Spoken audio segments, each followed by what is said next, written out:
Welcome back to Healy Bars.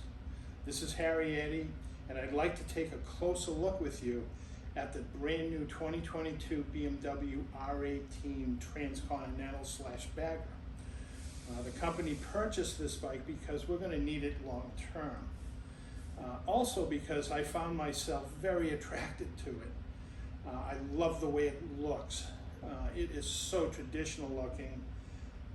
There's many things. The bags, it looks right. The bags are the right size, the top trunk, the fairing, the windshield, the way it handles, the way it stops. I'm enthusiastic about this bike. It is fun. But the handlebars I'm not so excited about. Rarely does one size ever fit all. And I understand the packaging. I can know why the bars are shaped the way they are.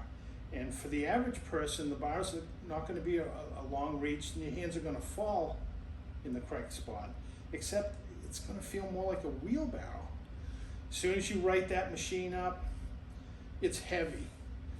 You feel it all. You feel the weight of the fairing and whatnot. And it has, a lot of that has to do with the handlebar angles, the wrist angles, and we'll go over that in a second. So let's just look at what we've done, why we did it, and we'll take it from there.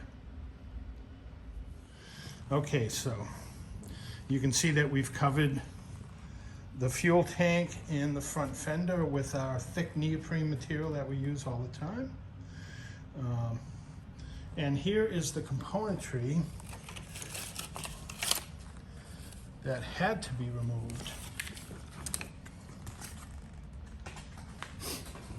So we've taken what I would call the acoustical chambers and the speakers off both sides to gain access. You can see here's a hydraulic line attachment. Here's your wiring for your control surfaces. There's a few lines hanging here from the dash, but you can see we can get at our clamping hardware to remove and replace the handlebar. And here's the componentry that was removed. We could certainly have spread this out on a much larger table, but you're looking at probably 25 to 30 minutes to disassemble everything that's necessary to get at those handlebar clamps. You can see here we've got one size screw, unique. That's for the windshield, the tall ones. And then we've got two other sizes here for various different locations. The screws need to go in the right place, and they will be called out in our instructions. So there's all those pieces. And let's see, if I hold this camera in line with the frame center line and move over to this right grip and the left grip, you're going to see how excessively angled that is rearward. What we want to do is something a little more along those lines. A little bit more natural wrist angle, give you more leverage at low speed. So that's it, folks. We're going to be designing some proper rear crash bars for this to match the front, which is pretty well designed and offers some really good protection.